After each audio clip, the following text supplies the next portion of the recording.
Shahbaz speed मईशियत की speed कम करने पर तुल गई है। तवानाई बचाने के लिए एक के बाद एक अनोखे तरीके ढूंढने लगे हैं। एक हफ्ते की छुट्टी बहाल करके काम का एक और दिन कम कर दिया गया। इस्लामाबाद के शादी हाउस में तकरीबन 10 बजे तक खत्म करने का हुक्मनामा जारी कर दिया गया। कराची में लोड शेडिंग से मुस्तस्ना इलाकों में 3 घंटे बिजली बंद होगी। तवानाई बचाने के लिए एक के बाद एक अनोखा ऐलान। तजर्बाकार हुकूमत का मईशत को बिठाने का प्लान। पहले ताजरों के माशी कत्ल का मंसूबा बनाया, अब हफ्ते की छुट्टी बहाल करके काम का एक और दिन कम कर दिया। वफाकी हुकूमत ने हफ्ते की छुट्टी का बाज़ाब्ता नोटिफिकेशन जारी कर दिया।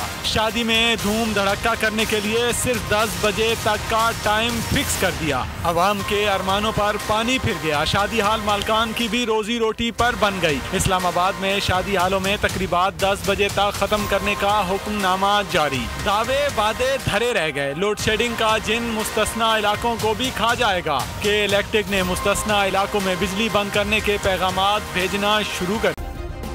सब्सक्राइब करें और बेल दबाएं ताकि कोई खबर रह न जाए।